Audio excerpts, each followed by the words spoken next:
Assalomu alaykum o'rtoqlar. Bugun sizlar bilan haftalik tahlil tilla va euro USD parasida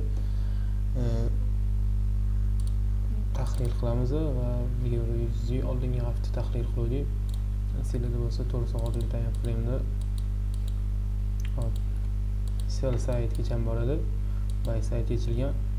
Hozirgi paytda 84 fotolarni biz paglashiniya qilib tushganmiz. Bu haqida gaplashganmiz. Va o'sha u yog'i pulni pastga tushishimiz kerak va biz bu yoqdagi sell side'lik ham pastga yopildik tanasi bilan va bugun euro USD bugungi bozor tahlili stop loss o'tirada oldik. Uning kichkina time frame bunga joyi ko'rsatib ketaman. Hop. Stop loss qanday oldik? Kichkina 3 minutlik time frame'da. Hop, bizda MSS bergan edi. MSS bergandan keyin biz orqamizdan pulni hamma likvidni tozalab ketdik. Juda ham chiroyli bo'ldi. Biz selga kirgan edik. Selga kirgani stop loss mana shunaqa, take profit shu minimumgacha bo'lgani uchun biz bu yerdan stop loss oldik. Buni signalga emas, signal qilib berdim kanalda ideya qilib. Bu stop loss oldi, buni lekin ideya qilib bermadim. Hop. Buni ko'rishimiz mumkin. Hop, yana nima narsani ko'rishimiz mumkin. Ya'ni sell side liquid yechgandan keyin bozor haftalik time frame ga tushadi. Haftalik time frame dan bozor sразу reaksiya olmasligi mumkin. Ya'ni hop. Haftalik weekly ga sразу reaksiya olmasligi mumkin. Ya'ni ozgina manipulyatsiya ichida bo'ladi. Shuning uchun shoshilib qolmaymiz. Ya'ni bitta bozor tegandan keyin sell side yechgandan keyin shpilka tashab ketsa, kichkina time frame ga o'tib shpilka tashab ketsa, keyin kichkina time frame ga o'tib buyga tasdiq qidirmagan ma'qul deb o'ylayman. U shpilkani ham yechgandan keyin mana shu o'rtalarida ozgina yursa kerak bozor.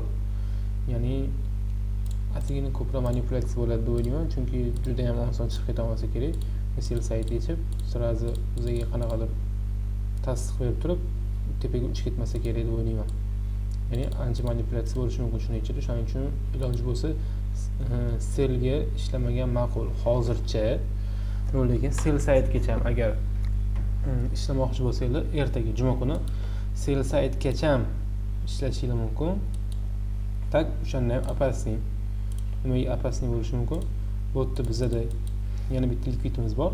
Shu likvidni yechgandan keyin ham har holda haftalik FVG ni ichida turibdi bu sell side. Buni yechgandan keyin haftalik FVG ni bitta reaksiya berib, tepaga otib, hamma stoplarni yig'ib, keyin yana pastga tushib turib, sell side'larni yechib, yana ozgina manipulyatsiya qilib, keyin tepaga chiqib ketishi mumkin bozor katta ehtimol bilan. Shuning uchun ozgina ehtiyot bo'lishga harakat qilamiz. FVG ga tushganda iloji bo'lsa katta ehtimol bilan 1 soatlik time frame'larda bu maksimum uzilishini kutganimiz ma'qul. 5 minutlik o'tib olib 5 minutlikda nimadir qidirish foydasi yo'q. Kamida 1 soatlik time frame'da biz ko'rishimiz kerak qanaqadir maksimum uzilishini. Hop, ungacha ham sell ham ishlamagan ma'qulni ko'rasiz, bozorni prosta skip qilinglar. Qolgan haftalar menimcha o'ylayman, agar kimki oldingi hafta chiqarganimda videoni, oldingi hafta emas, qachon chiqardim? Yaqinda chiqardim. Haftalik tahlil FVG ga tushamiz, sell side yechamiz deb. O'shandan keyin bozor ozgina tepaga chiqdi va pastga tushdi. Mana shu narx bo'lishi kerak taxminim bo'yicha. Kim mashetlardan sell ishlagan bo'lsa, juda ham chiroyli bo'lgan, ham chiroyli vaziyatlar bergan. Mana ko'rishingiz mumkin. Bozor full likvidlar bilan ishlab kelgan. Mana ko'rishingiz mumkin. Order flow kim tushunsa, oyning mavzusi mana bu likvid order flow bilan pulni ishlab bozor pastga tushib kelyapti. Bozor pulni pastga tushib kelyapti. Har bitta likvid yechilgandan keyin kichkina time frame ga o'tib sell qidirsanglar bo'lardi. Ya'ni sell qidirib stop lossni maksimumga qo'yib turib bu minimumgacha ilisha sell side likvidgacha. Mana bugun xudo xolasa sell sidegacha borib qolsak kerak. Agar bugun bormasak, ya'ni bugun просто konsolidatsiya bilan tugasa, juma kuni ishlamoqchi bo'lganlar sel saytgacha boya aytganimdek maslahatim uchun bermayman. Ishlasanglar ham, chunki juda ham opasniy, ishlasanglar ham maslahatim hop shu likvidgacha ishlaganinglar yaxshi. Sel agar juma kunigacha bozor misol uchun manipulyatsiya konsolidatsiya bo'lib tursa, hozir tushib qo'ysa, agar yechib qo'ysa, o'sha bayga ishlaganimiz yaxshi agar PVGni ichida bo'lsak haftalik. Hop, buni menimcha yaxshi tushundinglar hammanglar. Endi kelaylik tillaga o'tamiz. Tillada nima bo'pti? Tilla bugun unaqa kuchli tasdiqlab bermadi. Bozor почти yurmadi ham, ko'rishimiz mumkin. Ya'ni kuchli tasdiqlab bermagan, faqat mana shunaqa konsolidatsiya bo'lib tushib keldi. Men o'yladim, хотя бы 1 soatlik FVG ga kelsa, 1 soatlik FVG ga kelsa, shu yerdan sel qidira olmayman. 5 minutlik, 3 minutlik time frame'larda bo'ldim, lekin bozor nomiga tegib o'tib ketdi. Men uchun bu katta kamlik qilgani uchun o'shaning uchun kirmay qo'ya qoldim, lekin ikkita tasdiqim bor edi. Bitta tasdiq, ya'ni H1 FVG ga kelgani, nomiga tegib o'tib ketgani. Ko'rishimiz mumkin. Nomiga tegib o'tib ketgani, biz bugun PDL nafasi yopildik. PDL nafasi zakrib berganmiz, bu degani katta ehtimol bilan sel ko'rishimiz mumkin. PDL dan nafasi yopildi. Endi biz nimani ko'rishimiz mumkin? Haftalik time frame. Haftalik time frame'da biz bu yerda haftalik FVG ni ko'rishimiz mumkin, kichkina. Hop. Weekly FVG nima qilib qo'yamiz? Shularni to'g'rilab qo'yishim kerak. Hop, keyin ikkinchi weekly FVG ham bor.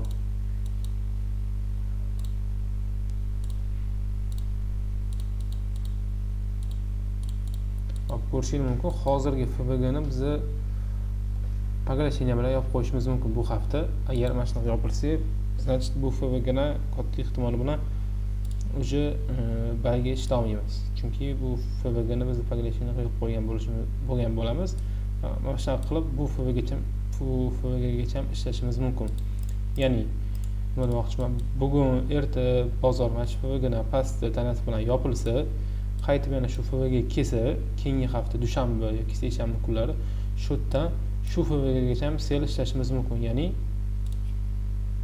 shu likvidgacha bo'ladi.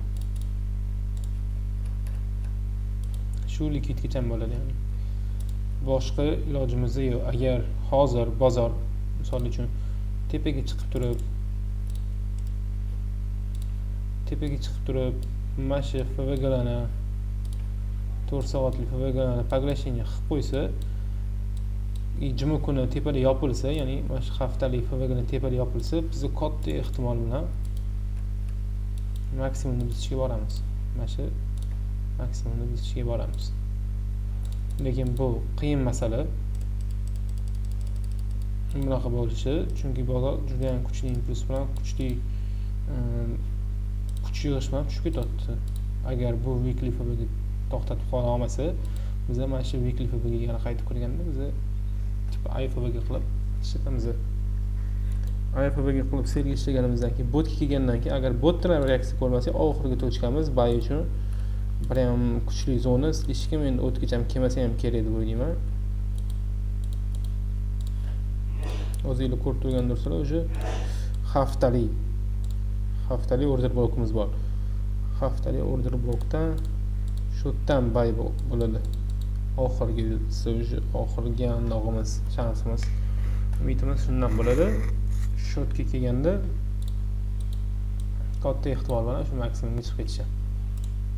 Lekin unaqa deb o'ylamayman. Lekin kelsa ham yaxshi, bu biz uchun juda ham arzon zona bo'ladi. Shu yerdan katta ehtimol bilan biz bayga bu pozitsiya topib turib maksimumgacha bemalol ishlay olamiz. Hozirgi paytim nima demoqchiman? Juma kunini o'tkazib olinglar, nima desam bo'lar ekan? Juma kunini o'tkazib olganinglar yaxshi. Bu yerda unaqa kuchli anda ko'rmayapman. Bozorda padение или tepaga chiqib ketishi unaqa noma'lum. то есть hozirgi payt tillarda noma'lum nima bo'lishi, tepaga uchib chiqib ketishi yoki pastga tushib ketishi mumkin ham o'tkazib olib, keyingi hafta trade qilgan yaxshi, keyingi hafta shu haftalik svechani ko'rganingiz yaxshi. Shuni поглощение qilib yopib qo'ysa, shu aytganimdek IFV ga qilib botdan против уже selga shu zonagacha ishlaymiz. Agar поглощение qilmay tepada yopilsa, soya bo'lib shpilka tashlab shu yerda to bizni bemalol yana bayga ishlashimiz mumkin. Qaysidir mana shu balki maksimum zonalargacha уже основной ideyamiz bay bo'ladi. Lekin hozir tillarda maslahat bergan bayga ham selga ham o'rta muddat ishlashga ishlashingiz mumkin. Misol uchun qaysidir H1dek, misol uchun bozorimiz selga qarab ketyapti. Shu aytganimdek qaysidir H1dek Havaga qanaqadir hobbilarga rajametli hobbini olsa bo'ladi. Qaysi hobbilarga tegsa, misol uchun shu tildan sel kirishimiz mumkin. Ularga maslahat bergan aytdim ham. O'zim ham misol uchun mana shu zonada turibdi hozir New York sessiya 5 minutlik time frame. 5 minutlik time frame'da bozor xuddi ichki likvidni ichgan. Yo hozirga mana shu likvidlarni ham ichyapti. Mana shu yerda sweep bo'lib yopilsa, 1 minutlik o'tib olib, men qaysidir zonani buzilishini, ya'ni mana shu minimum buzilishini kutaman. Shu minimum buzilgandan keyin selga kirgan bo'lardim, agar bunaqa qo'rqinchli vaziyat bo'lmaganda. Ya'ni tepaga ham pastga ham ideya juda g'alati, o'shaning uchun bozorga kirmayman. Keyingi hafta tillarga kirishim mumkin. Dollar ham shunaqasi aytib o'taman. Dollar bugun nega euro USD sel bo'tdi, euro USD qatdan sel kirgan bo'lishi mumkin. Aslida bu sababi dollar ham sabab bor. SMT bo'lgan, H4 da bu FV ga bo'lgan, bayga euro USD bu narsa bo'lmagan. Mana shu yerda SMT bo'lgani uchun mana shu yerdan qaytib ketgan. Bu ham bu tepaga chiqib ketgan. Shuning uchun men euro USD da sel ishlashga harakat qildim, selga ishlab oldim. Bizni ko'rishimiz mumkin dollarda bir soatlik o'taman, haftalikdaman deb o'ylayman. Haftalikdamiz. O'sha euro USDdagi ideya ham haftalik FVGni kutganimiz yaxshi bo'ldi. Ya'ni bu ham buy side-ni yetish kerak. Buy side likvidi bor buni ham. Mana FVGni ichida yana ikkinchi likvid, uchinchi likvid ham bor ekan bu yerda. Gaplarga boshlangan uchun shu likvidlargacha bizni TXYda buyga ishlasak bo'ladi. Lekin также biz bilamiz, что hozir bo'zgacha buy ishlasak bo'ladi. Mana eng yaqin ближайший likvidgacha buy ishlaganimizda уже bizni bozordan chiqib ketganimiz bozorni oqib ketishadi. Chunki weekly FVGni ichidamiz. Baribir weekly FVG katta reaksiya ko'rsatishi mumkin. Shuning uchun ehtiyot bo'lishimiz kerak. Euro USD ham xuddi shunaqa. Eng yaqin likvidlarda ishlashimiz kerak. Eng yaqin likvid bu mana shu. Shu yerdan biz take profit olishimiz bilan, misol uchun take profit olishimiz bilan bozor tepaga chiqib ketsa, o'sha biz take profit olganmiz, bizga farqi yo'q bo'ladi. Shuning uchun ozgina kutishimiz kerak. Agar xohlasangiz keyingi haftalardan, keyingi kunlardan yoki boshlab 2-3 kunlardan keyin indekslarga ham chiqarishga harakat qilaman. Ya'ni Gerchik, S&P 500, balki kripto qo'shib Bitcoinni ham qo'shamiz. Bitcoin ham juda ham chiroyli yuribdi. Ya'ni bitta harakat impulslar bilan ketyapti. Kichkina time frame'larda juda ham chiroyli pozitsiyalar beradi bu yerda. Ko'rishimiz mumkin. Oddiy. Misol uchun likvid ichilishi, bozorda likvid ichilgandan keyin tepaga ketishi, yana xuddi shunaqa ametda kichkina FVG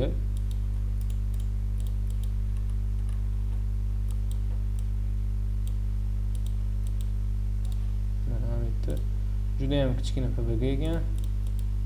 Juda ham kichkina FVG, lekin shu yerdan reaksiya bergan bozor. Как buni ham olmasanglar bo'ladi. Uzoqdan просто ozgina kattaroq FVG ko'rindi. Shu katta FVG emas ekan. Mana hop yana снятие. Biz faqat bayga qaraymiz, shuning uchun bayga tasdiq qidiramiz mana. Снятие, закреп maksimumdan. Snatiya har bitta snatiyalarimizda misol uchun bayga kirganimiz yaxshi bo'lardi. Misol uchun bu yerda to'g'ri stop loss olishingiz mumkin edi. Lekin основной teoriyamiz bizda bay bo'lgani uchun har xil zonalardan misol uchun 4 time frame'ga olib nimadir FVG order bloklar, qaysidir bloklardan kirganimiz yaxshiroq edi bayga. Misol uchun mana bu yerda order blokimiz bor. Mana shu order blok ko'rib turishingiz mumkin. Prosta bayga uchirib yuborgan bozori. Mana shu order blokni tegigan qo'yganingizda stop lossinglarni misol uchun yana pastrog'iga take profit va buy side.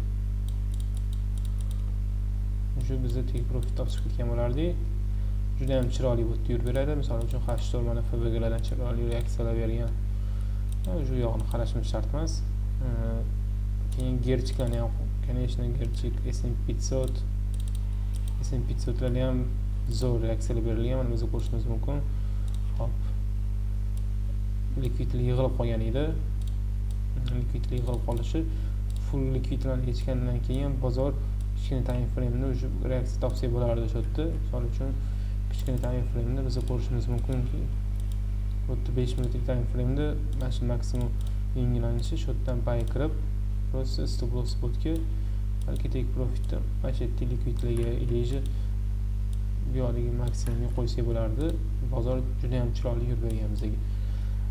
Xudo xolasa endi keyingi haftalar 2-3 kunlardan keyin S&P 500, Gerchik, Ger40 ya'ni hozir mashhur bo'lgan indekslardan bittasi, Nasdaq, shunaqa Bitcoinlarga ham tahlillarni boshlaymiz. Hozir tilla bilan Euro USD hammaga tushundinglar, salomat bo'linglar, ehtiyot bo'linglar bozorda. Bozor kuchli zonalarga yaqinlashmoqda. Ya'ni haftalik FVGlarga Euro USD ni maslahat beraman. Hozircha faqat sel ishlatishga, bayga qaramaslik turish. Bayga qaramasdan turinglar. Qachonki FVG kelsa, keyin bayga qaraymiz. Tillarda ham selga bayga maslahat bergan. Tilla o'sha keyingi hafta bozor nima qilishi, haftalik switch qanaqa yopilishini kutinglar. Hammanglarga omad, sog' bo'linglar, salomat bo'linglar.